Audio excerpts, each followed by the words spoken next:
There we go. Is that better? Okay, then we want to give a bit of an update on the education front from two angles. One is the big picture to get us thinking as a church more intentionally about education. There's lots of kids in this church, which is wonderful. And we want to, as part of discipleship, think about education in the big picture, how each family is going to handle the education of their children, because education is discipleship. Education is religious, fact. And there is no education that is not religious. And so because our children, 100% of them will receive a religious education, it makes sense that we would want that to be a Christian education. And so work has been done. We've had a committee that has done some initial exploratory work into the possibility of us establishing a classical Christian school as a church, which is wonderful, and so we want to give some updates on that. I want to start kind of at the wide end of the funnel, and then we'll work our way down to where we are as a church. And some of this has probably come up in different discussions and even in Sunday school and so forth.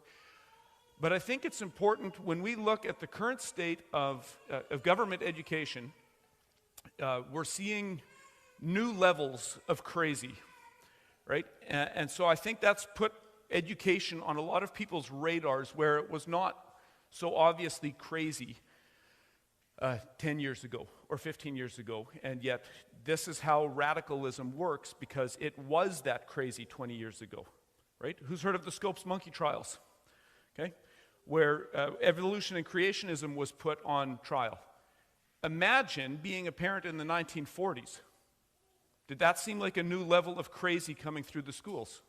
Yes. You know why? Because it was a new layer of crazy coming through the schools.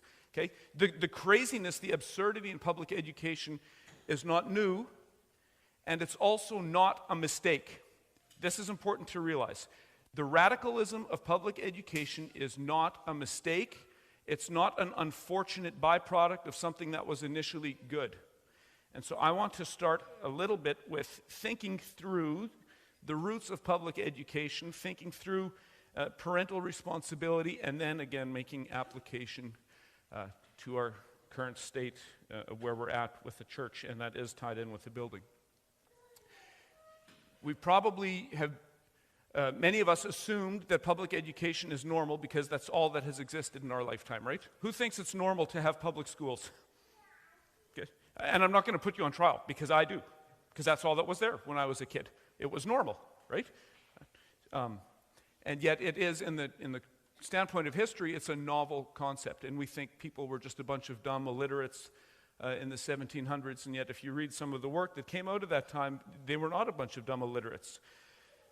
It is estimated that the literacy rate in the 1600s in North America was somewhere between 70 and 100%. Okay? People used to learn Greek and Latin before they got to college. Has public education made that better? No, because now we need to learn English before you can start college. Okay? So in 100 years of state education, we've gone from high school kids learning Greek and Latin to university kids needing to learn how to write English, okay? Because there's vast illiteracy in our own time. So it's not that education didn't exist, it's that public education did not exist. There was many church-run schools, family-run schools, private schools. Education was happening on this continent long before the public education movement came. So why did that change? We could back this bus up a long way, but we won't in the interest of time. In Europe, during the Enlightenment, there was a philosophy created by a man by the name of Hegel, and maybe you've heard of Hegel. Hegel's philosophy of the world was basically this. We have the prevailing wisdom of our time, which is always wrong and needs to be improved upon, so you have this conventional thinking. Someone is going to challenge that conventional thinking. There's a period of tension and revolution, and then we come out on the other side with a new solution. And the people who grow up with that new solution have that as the established wisdom, and then the next generation needs to challenge it. There needs to be revolution and then another outcome. So to Hegel, history is just this unfolding wheel of progress. and we have no idea where it's going. And because it's not going anywhere, there's no destination. The point is to keep things in a state of flux and revolution, to be progressive. Okay? And can you see how that has made its way into our time, right? Never-ending revolution, never-ending tearing down the fences that your grandfathers put up. Okay? Just keep tearing things down, and we'll see what the next revolutionary thing that comes up is. That worked its way into a religious system in this continent called Transcendentalism. Who's heard of authors like Ralph Waldo Emerson, Henry David Thoreau, Margaret Fuller? Okay, some of these authors that you frequently hear quoted took Hegel's philosophy and turned it into a religious system. So in this mindset, Hegel wasn't quite ready to murder God. Some of his disciples were very ready to murder God, like Nietzsche.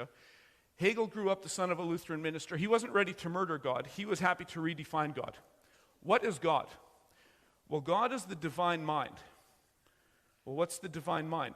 Well, it's all of us working together, collectively. We all participate in divinity when we think the same thoughts. When we try to achieve progress together, this room becomes God. This is the divine mind, right? And so certain views of democracy take hold because the people have spoken. The people are God. And the more we work collectively, the more godlike we become. And so it's very important, if we are going to elevate to the status of God, we need, what is man at his strongest, most unified form? Is in the form of the state. Okay? The state starts to control all of life. And it must, because the state, to Hegel, to the Transcendentalist, was very much God. Man is thinking together. Progress. We're all together. We're in this together. Who's heard something along those lines? Right? We're in this together. Okay? Collective everything.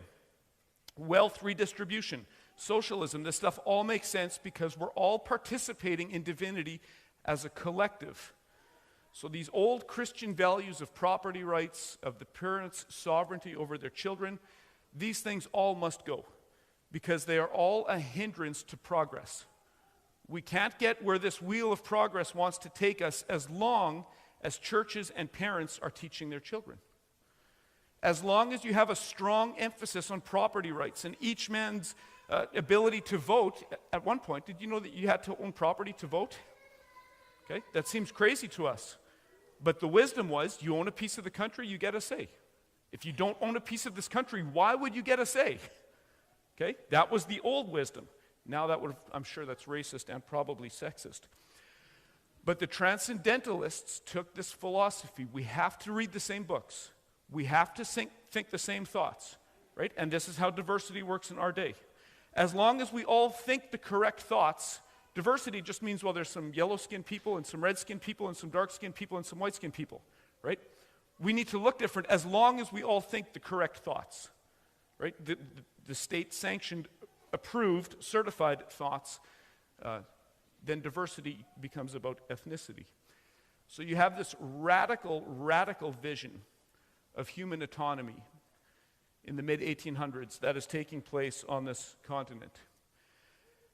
And what is the strongest opponent to radical human autonomy is the Christian faith. And most particularly, the Reformed and Protestant expression of the Christian faith is the most polar opposite of Transcendentalism. And so the Transcendentalists wanted to break up these little communities, these little churches, family structures, and move towards a statist view of reality. One man, this was in the United States, by the name of Robert Owen, established a communist colony, I believe in Connecticut, called New Harmony. There was going to be joint property ownership. We were going to have this utopia. No one was going to be allowed to get rich, and no one was going to be allowed to get poor. We're going to start a communist utopia. This is the early 1800s, 1828, I believe. Robert Owen starts this communist community. And guess what happened? It failed. Can you believe that? Communism not working out. But it didn't. And guess whose fault it was? The Christians. The Christians were to blame. All these people that moved into this communist colony had been taught the old reformational Protestant faith, and they were still thinking like Christians. They were still thinking in terms of marriage, children, churches, property ownership, and so that's why it didn't work. And so Robert Owen said, well, we need to fix this. Robert Owen decided, I need to play the long game. Communism will not win in my time. I'm willing to give it up in my time as long as I win 200 years out. We need to play the long game. We need to teach children. We need to get them away from these Christian values of their parents and their pastors and their communities. We need to set up schools that are going to prepare these children for this utopian society to work in the long run. Robert Owen was such an obnoxious hater of Christianity that he could not be the face of this movement because he had very little cultural capital. He was just an angry hack. And so he set his friend up by the name of Abraham Cohn to become the face of this state education movement. And he made fairly significant headway trying to get people used to the idea that maybe it was the government's job to educate children. A more well-known name that took over from him was a man by the name of Horace Mann. And Horace Mann had the doctrine that salvation comes through education. Okay? And few people are bold enough today to say it exactly that way, and yet that is the underlying assumption behind everything, right? If there's some kind of problem in society, what do we need? Government funding so we can do what with these people? Educate them, right?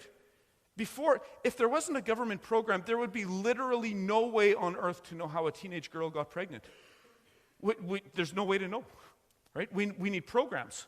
We need to throw money at this. We need the government to teach you the correct thoughts, okay? Otherwise, we're just going to be a bunch of illiterates who have no idea what's going on. So we need government programs, we need certification, we need collective education so that we can save ourselves.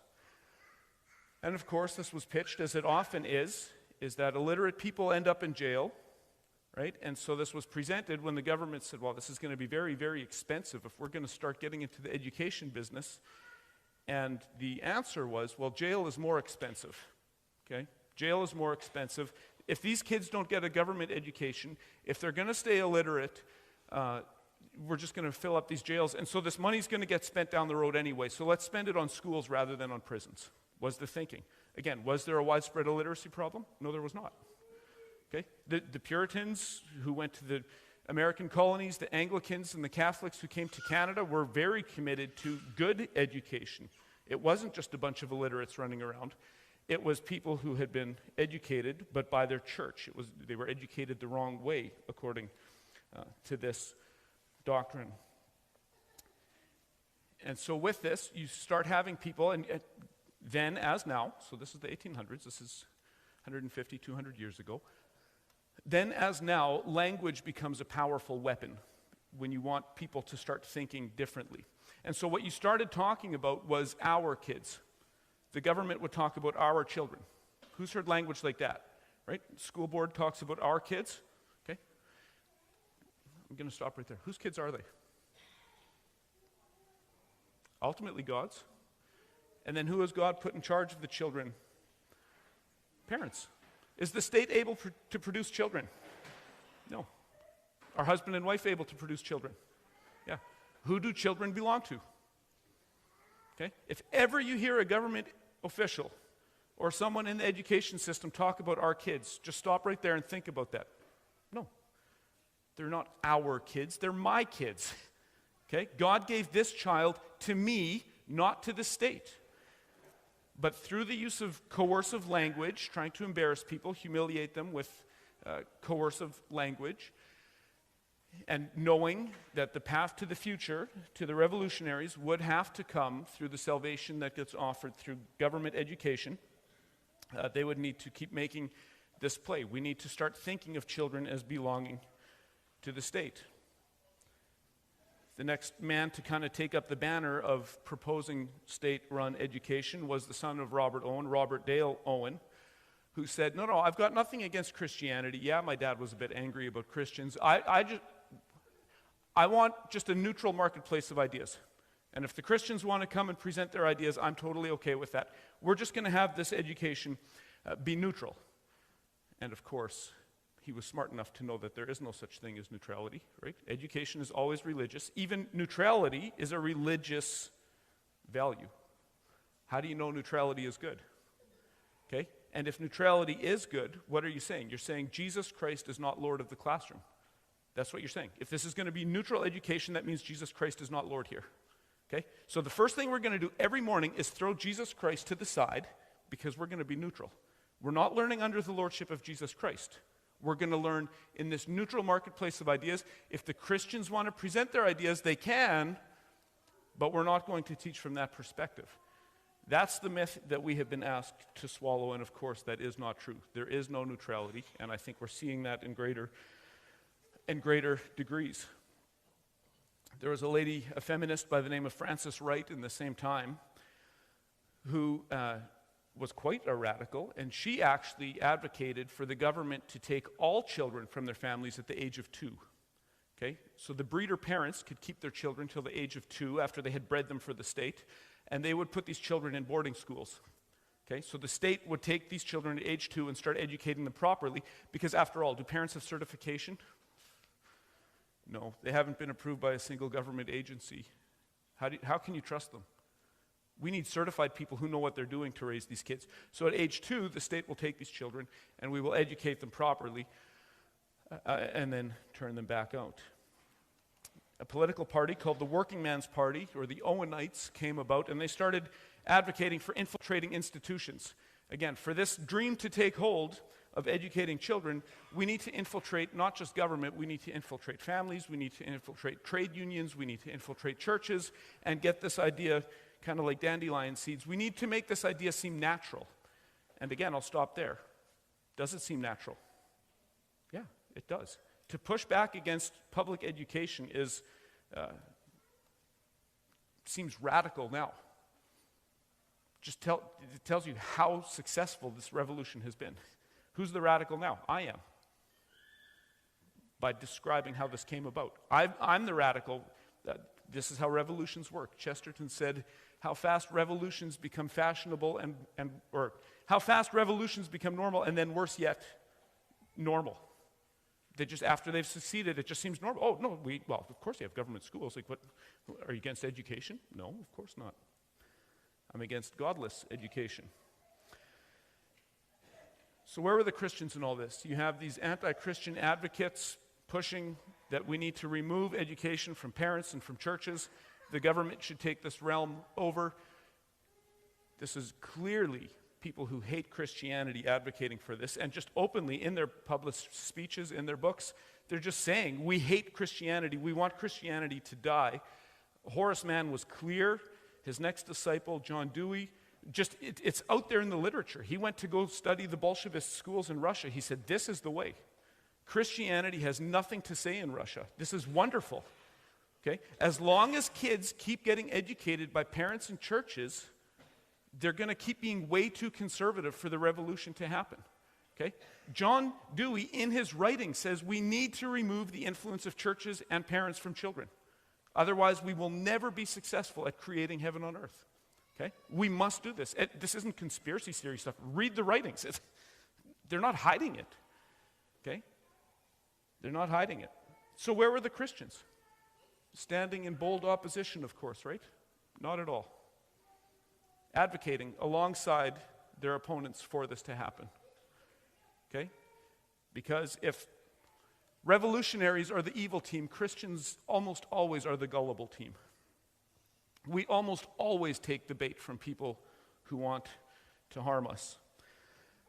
Keep in mind there's other developments that are happening in the 1800s, one of which is that pietism is spreading like wildfire. The expression of Christianity has gone from the Protestant biblical orthodoxy that came here in the Puritan era to the revival tent preachers on the Western Front. Okay? Most of the Orthodox ministers actually died during the War for Independence, and so the uneducated clergy, the revivalists, headed out west. Education was seen as a bad thing. Revivalism was the way forward. And so you have a really pietistic turn towards Christianity, right, where songs like, I'm trying to remember some of the gospel songs there, but the preaching and the gospel music was very much self-focused. This earth was just burning up. This earth was garbage. Let's not worry about it. Let's just get on a lifeboat out of here anyway. And so Christianity, by and whole, completely discarded the world in this time. Calvinism was absolutely out. Any kind of Reformed Christianity was frowned upon, even by much of the church. And so they were ripe for the picking for this. The old Protestant orthodoxy is dead. Pietism is in. This world is burning up anyway. Who cares? Who cares? This world is not my home. I'm just a passing through. Who cares who educates kids? As long as we get their soul saved, the rest of it can all just burn. At the same time, there's a mass migration of Catholics coming to this country. Catholics are accustomed to having sway over the king. So public education in the Catholic mindset would be the best way to preserve Christianity on this continent. Right? Because then the Pope can tell the Prime Minister how it ought to be run. This is a good idea if you're Roman Catholic. This is the only way to preserve Christianity is through the government enforcing Christianity. And so to them, this didn't seem like such a bad idea. They were used to their old ways in Europe. And then many evangelicals were promised, once we get this set up, you guys can have control of it. We're going to turn the school boards over to parents, right? And it seemed credible for a while, because what were the school boards in the early 1900s? Well, the Baptist pastor was the teacher, and the Methodist deacon was on the school board, and the women's auxiliary lady was on the school board, and this was Christian, right? Public schools are Christian. Like, think of all these wonderful community-minded people on the school board. This is Christian. And so it seemed for a while that this could work. But these wheels of progress keep turning. And you noticed every little school, just around our place, there's the Shakespeare School, there's the Old Linden School, there's the Montezuma School, all these little schools where the parents were very much in charge. Oh, that's not going to work. It's very inefficient. We need to centralize. Guess what happens when you centralize? Guess who gets less say? And guess who gets more say? The province. Okay? It's been a non-stop intentional move for parental rights to be suppressed and for the state to have more and more centralized power because it needs to be more efficient. And that's what we continue to see in this day. Christians were gullible. Christians took the bait. Christians thought that we could work with a public education system. And it was designed to strip Christianity out of the hands of parents from the first place. And that's why I say this isn't an unfortunate turn of events. And we had our prophets, our Christian leaders who spoke clearly.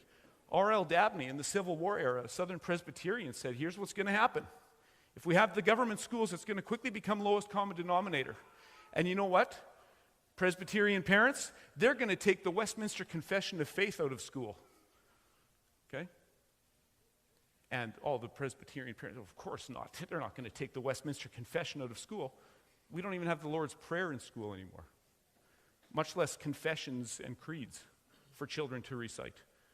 Okay? Dabney warned us in the 1860s. The Dutch had an unfair gift by the name of Abraham Kuyper, who in 1898 came to North America and spoke at Princeton University to the seminary class in 1898. And he called transgenderism. He said, here's what you people in America are going to see in 100 years if you keep on this wheel of progress. All distinctions must be destroyed. Everything has to become one. Everything has to become collective. You're going to soon have people on this continent telling you that there's no difference between man and woman. And in 1898, everyone snickered. Kuyper, what does he know? The man called it. He knows how to follow an idea. Okay? Not because of some charismatic insight. He just knows how to follow an idea. This is going to happen if you guys go this route. Okay? John Gresham Machen called it. Southern Presbyterian again said absolutely not. Christians cannot compromise. Christians cannot do anything that will accommodate a lowest common denominator approach to Christian education. Education disciples. Education must be explicitly Christian, and it does not need to be uniform. Machen was a conservative Presbyterian. He said, let's have our Presbyterian schools, let the Catholics have their schools, and let the best idea win. We don't need this to be uniform. If the Catholics get better at us than something, so be it. Then we can learn from the Catholics. If the Methodist school does better than us at something, so be it. We don't need cookie-cutter children. We need Christian children, and then let the best idea win. Okay? But he was a prophet speaking against uniformity and conformity when everything was moving in that direction.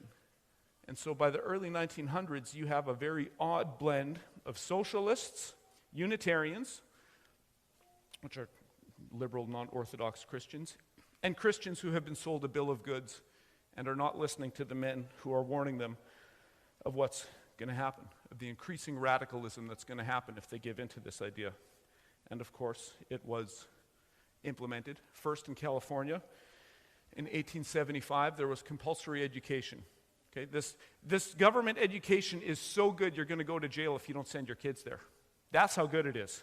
Okay, that's how persuasive our arguments are. If you don't buy my arguments, you go to jail for not sending your children. Okay? And, of course, from California, it kept spreading. Massachusetts had early public schools already in the late 1800s. In Manitoba, the Mennonites, when they came here in 1874, many of us come from a Mennonite background. Two things we were promised for good, forever. If we settled here and drained this land in the arm of Hanover, we were going to get two things. We would be exempt from military service forever, and we would never, ever have to put our children in government schools. 1874. In 1919, if you don't send your kids to school, you're going to be in big trouble with the government. Okay? That's how long that promise lasted.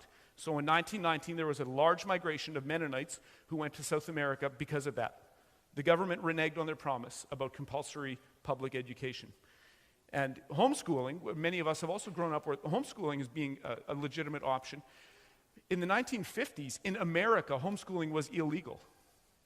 It was illegal. You could go to jail if you homeschooled your children. What changed that was the tireless work of a Christian theologian by the name of Rousas Rushdoony, who was pushing hard against state education.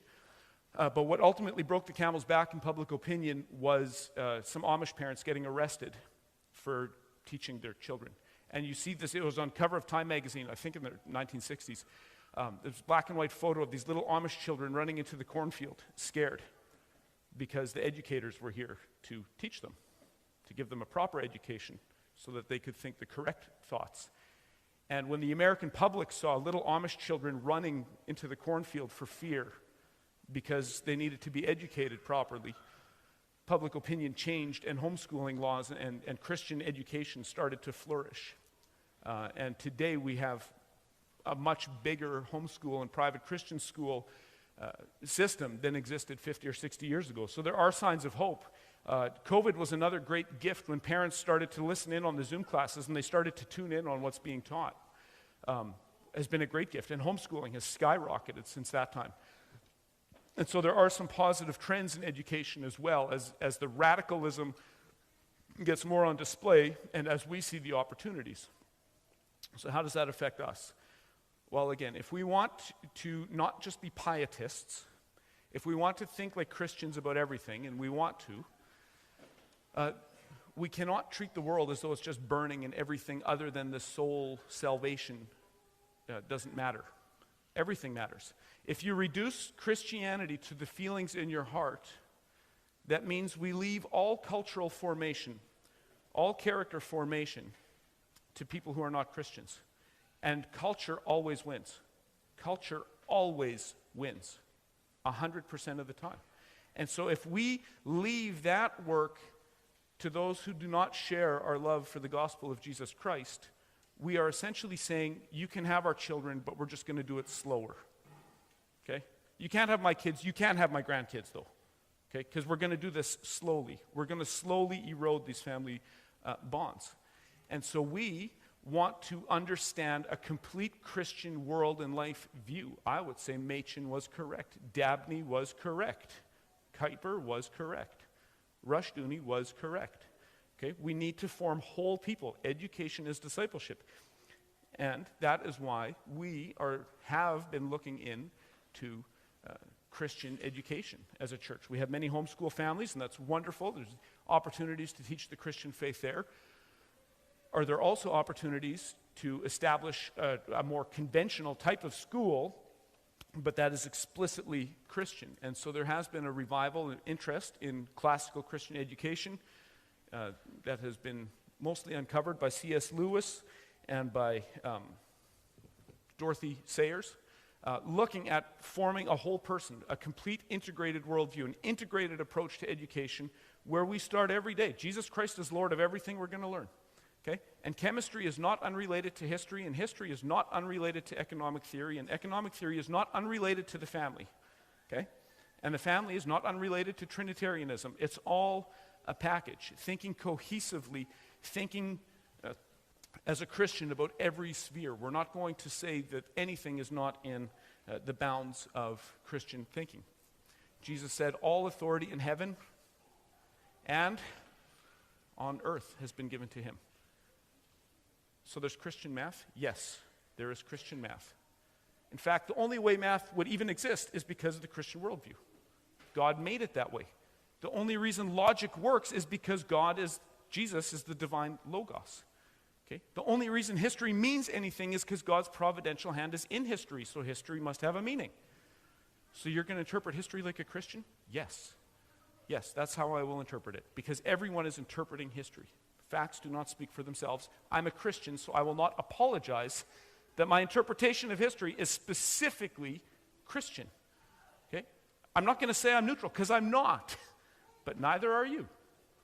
So let's just put our cards on the table. I am a Trinitarian, Bible-believing Christian, so I will interpret everything through that lens. Okay? Just be honest. Just be honest. Our committee has done some work in looking at, first of all, the framework in this province for setting something up, the logistics of this, how things could be run. They did a tour to Capstone Classical School, which is just in Fargo, a school that started with a handful of concerned people.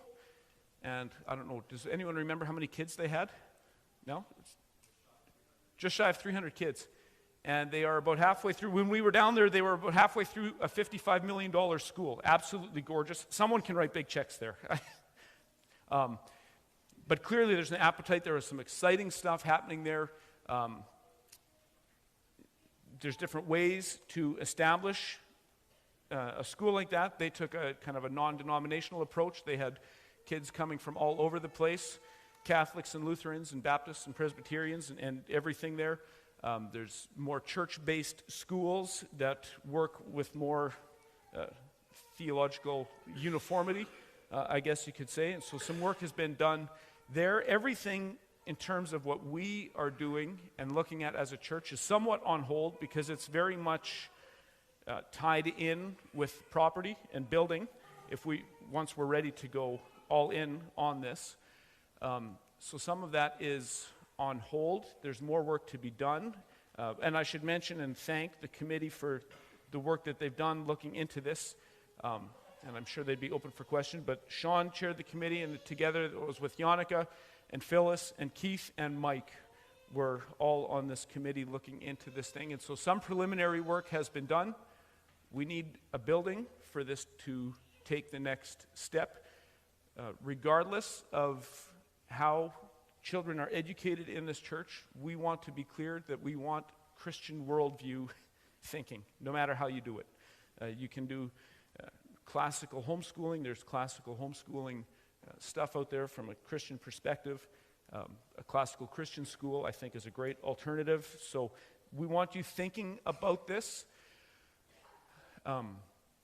In terms of next steps, one thing that was proposed is that we have a very experienced and gifted early educator in our church here, in Phyllis Wiebe, and she has floated the idea, and this is an idea, not a promise, of looking at starting small with a few pre-K or kindergarten or possibly grade 1 children to get the toe in the water, so to speak. Try this out with a small group of young kids. I think there are some logistical hoops that need to be jumped through in terms of where could this happen. But if you are a parent that is somewhere in that age range of children that might be there, and this is something that might be interesting to you, I would encourage you to talk to Dave and Phyllis, and maybe you have a place to meet, or maybe you know of a place to meet where we could try this. So this is not a promise from Phyllis, but this is something, if there's interest there, let's keep talking. Talk to Phyllis. I'm going to stop here. I've got 10:16.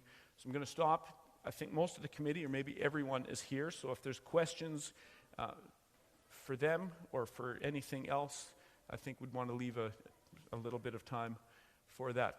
But the reason I got into the history of this is so you understand what we are experiencing now is not an unfortunate turn of affairs in an otherwise good system. It was designed to do exactly this from day one by people who are patient enough and intelligent enough to play the long game.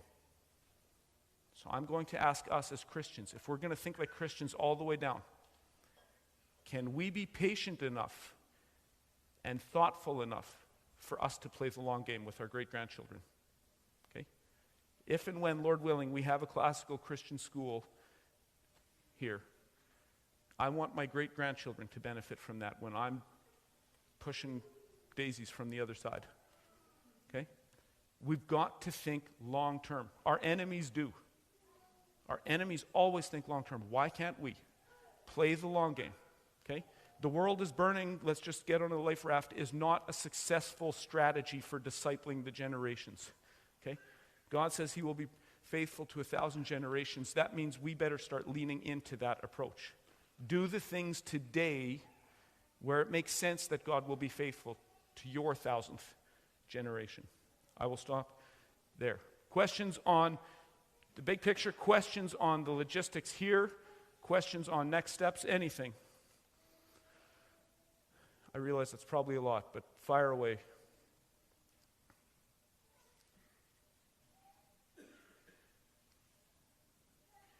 Is there anything any of the committee would like to add on more specific, in our context here, next steps?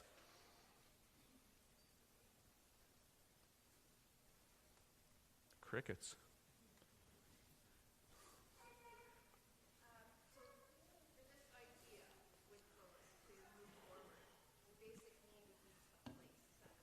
The basic need, I want to be careful before I speak for other people. I understand the basic need is a space for this to happen. Yeah. What's that? A dedicated space, yeah.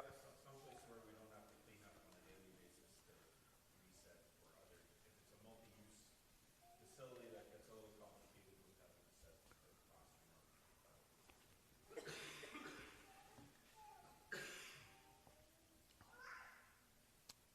Anything else? Sean and then Phyllis. I was just going to share this little kind of tidbit just so people kind of understand the scope. Is I was sitting on a meeting during like twin tracks school, and they actually, the grade 8s have done a Utopia project that year based off certain goals that the UN had set that of course trickled their way down.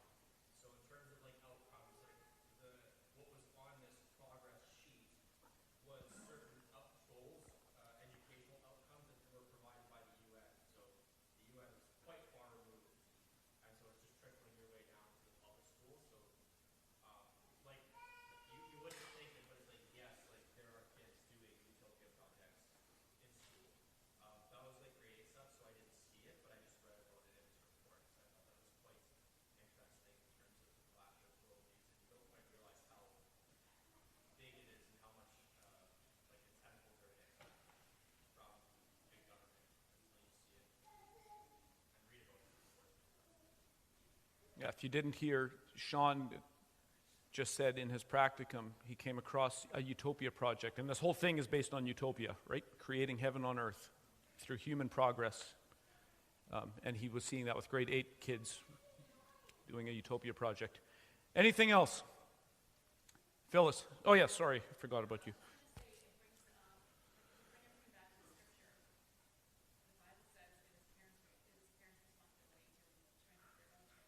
Amen.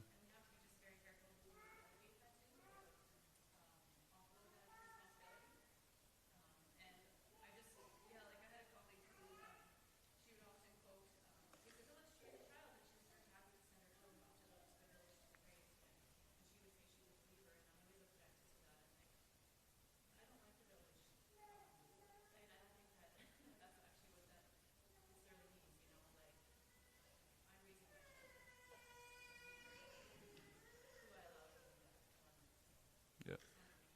Did everyone hear Phyllis in there? No? Okay. So to repeat what Phyllis said, she said, as Christians, we want to think scripturally all the way down. And you have in the Shema in Deuteronomy, hear, O Israel, the Lord your God is one. And then what?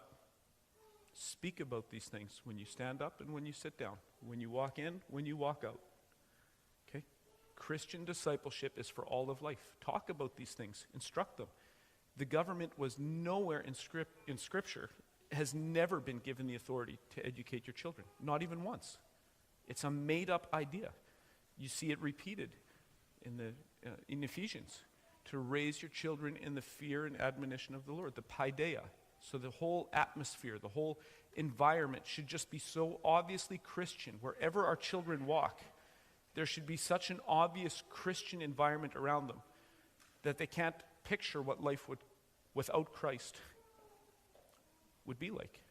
And so to Phyllis's example here, this concept that it takes a village to raise a child, that's in stark contrast to Deuteronomy and Ephesians. Hillary Clinton writes a book called It Takes a Village to Raise a Child. Moses and Paul say, no. It takes dad leading his home with a clear, rock-ribbed conviction that these are Christian kids who are going to receive a Christian education, and mom is the CEO of the home making sure it happens. That's Moses and Paul. Can we delegate that to other people? Yes. Okay? Doesn't mean mom and dad have to be the actual teacher, but it does mean mom and dad have a pretty clear say on who the teacher is, right? And so to just send them off to get stamped out through some cookie cut. If you want to watch a great music video, watch Another Brick in the Wall by Pink Floyd. I disturbed one of my nephews.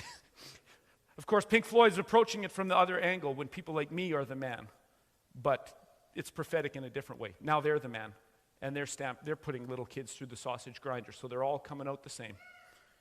Confused and angry at God.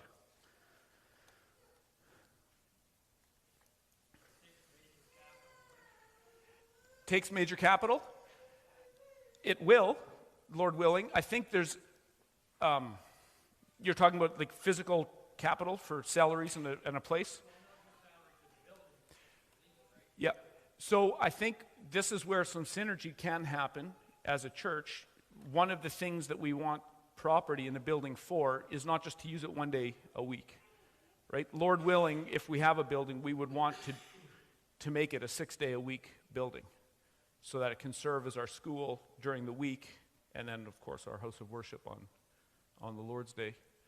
But there will be capital involved, yes. And so that's why talking about buying a lot, talking about building, we're trying to prime the pump because giving has been good in this church without any encouragement.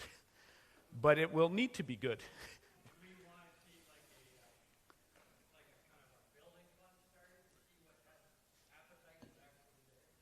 Because I came from a system where that church has been in debt for 47 years. Right. 47 years they've been in debt because they weren't fiscally responsible for what they did. Right. Yeah, and I think we... Then you're calling against the government. Yep. Yeah, and so go ahead. Yes. So Brady's talking about a church background where they've been in debt for 47 years. I don't think that's our dream. We don't have a dedicated building fund, but because, in large part to the generosity of being able to meet at this place at a very minimal cost, and because giving has been generous, and because this is we're not overstaffed at this point, we have been building up resources. So right now we have about $130,000 in the bank, 150, something like that, 120. So, okay, about $120,000 sitting there. It's not got building fund attached to it, but that is what it is.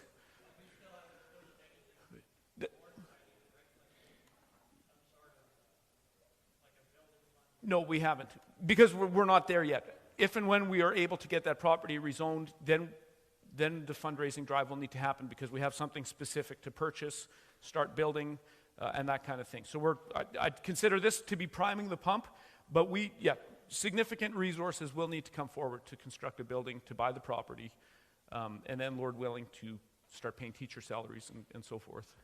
So there will be a need coming forward. We have not asked for a lot of giving. I think you people all know Christian responsibility of generosity, and that has been the case. We're easily paying our bills. We're putting money aside. So it hasn't been a big push, but it will have to be at some point. There will have to be a drive, absolutely. Because this will not build itself for $300,000. We're talking millions here, not hundreds of thousands. The cost of the property, it's listed at $750,000. Yeah, and then we need to build. So realistically, we're probably looking $2.5–3 million. Realistically, probably for something decent with classrooms and a kitchen and so forth. Yeah. Anything else? I know that's a lot of information, and again, this isn't happening overnight, so this is time to think about it, percolate in it, consider these things, consider how you want your children and grandchildren educated, consider what the Lord might be calling you to if and when we're ready for a fundraising drive. Consider if kindergarten or pre-K is a good fit for your family and where that might be able to happen. So let's keep praying about this. You can ask any of us elders questions, or again, the school committee that has done this preliminary research was Mike, Yannicka, Keith, Sean, and Phyllis. So I'm sure they are all happy to answer questions about this as well. Oh, one. So in regards to the capital part of it, the investing and the scary numbers, I was privileged to be raised in a Christian school all my life. My parents always told us, yes, it hurts, and Tim and I too, sometimes it hurts. We put kids in Christian school, but if we change our mindset to saying it's an investment. Amen. Because if I see now too, the cost of a building project, that's our farmers worth less than that. But it's an investment. It is for our grandchildren, and we have to think forward. Amen. Inga just mentioned that she was one of the beneficiaries of the unfair advantage of Abraham Kuyper and a very strong commitment among the Dutch for Christian education. And her parents, this is a sacrifice, and it will be a sacrifice for us. Time, financially, it absolutely will be. But if we can see that, to Inga's point, this is an investment in the spiritual health of our grandchildren. This isn't just a check that you write, okay? This is an investment for the paideia, for the discipleship of our children as they learn, and for our grandchildren as they learn. And even at SC, I mean, that's a big check every year. But would I go back? No. No. I would not. And I would like to see what we do be more explicitly orthodox than that.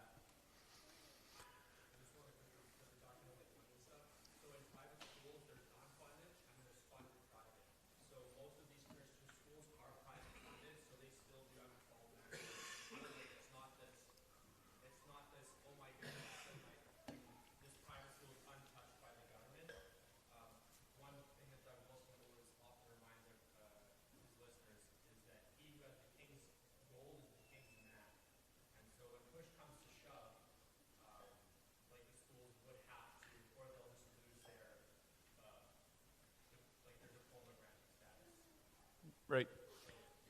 There is a big difference between funded private and or funded independent and then non-funded. Yes, so Sean, again, for those in the back, Sean brought up something very important here. A school like Steinbach Christian is funded, so we pay half for our kids. And just for a benchmark, for our kids, it's about $5,000 a kid a year. Not quite. That's half of the real cost because SC is subsidized by the provincial government. And I think there's a very clear commitment that we will not take the king's coin, because when you take the king's coin, you become the king's man. Okay, Sean is correct in that. You take the king's coin, he's got his hooks in you, you will teach the Manitoba curriculum. And that's exactly what we are not going to do. So we are going to say no thank you to having 50% of the cost paid for us. So that is a real sacrifice, okay? And again, this isn't to say this is for everybody. For some, homeschooling is a better option. For some, other things are a better option. This isn't meant to be a cookie-cutter thing. This is meant to be a good option that we are wanting to pursue as a church, okay? but not to put a heavy load on someone's neck if this is not the right fit for them and their family. And I think some of these non-funded schools have found creative ways to make sure that no child is turned away because of money, right? There was capstones that came up at Capstone. They've never turned a kid away because of money. Someone else, maybe a grandparent steps in, there's fundraising drives to help kids that, if money is an issue, we're not going to say no to Christian education because your family can't afford it right now. We'll find a way, right? And I know some of you guys ever listened to the King's Hall, the Ogden Refuge Church in Ogden. It has been kind of towards the front end of the spear on this kind of stuff too, and same thing. It's a church about this size. They've got a fully funded classical Christian school that they're running out of their church, and they have found a way to make it zero cost to the families. It's through church giving, okay? So the church needs to get serious about tithing to make sure that it's free to the children. We're not that far down the road to figure out a funding model, but there's different ways to do this. There are different ways to do it. But we are over our time, so if we need to pick this conversation up, if you think of a really good question next week, we'll leave some time next week. So with that, why don't we close in prayer, and then we can have some visiting time here yet too. Lord God, I want to thank you for children. I want to thank you for marriage. I want to thank you that you have deemed the family and husband and wife as the way to bring children into this world and to instruct children. Lord, and I pray that as parents we would see that our responsibility is not done just because a baby has made it safely into this world, but that's when the real work begins. Teaching and instructing these children in the way of the Lord, teaching them that the Christian worldview is the only way to correctly see the world. I pray that we would be serious about that, whether we are doing that in family discipleship, whether that looks like homeschooling, whether that looks like classical Christian school might be an option. Lord, I pray that however this ends up looking in each home, Lord, I pray that we would be intentional about passing the faith off to our children, about discipling them in all areas of life. Lord, and if it be your will that we are able to get a classical school going here, then I pray that would succeed. Lord, I also want to pray for land and buildings and these things as we take steps that are going to require sacrifice and commitment and financial resources and perhaps work resources. Lord, I pray that you would already be preparing us for what our obedience in that project might look like. I want to thank you for the generosity of this church so far. Lord, I want to thank you that we are easily paying our bills and setting money aside at this point, but I pray that we would not slack off, but that we would continue to see and prepare for the next step you are going to send us. Thank you for this discussion. Thank you for the work that has gone into exploring this so far, and I pray for the work that is yet ahead, that you would give the strength and the insight and the wisdom to prepare and to plan and to keep plodding away. Amen.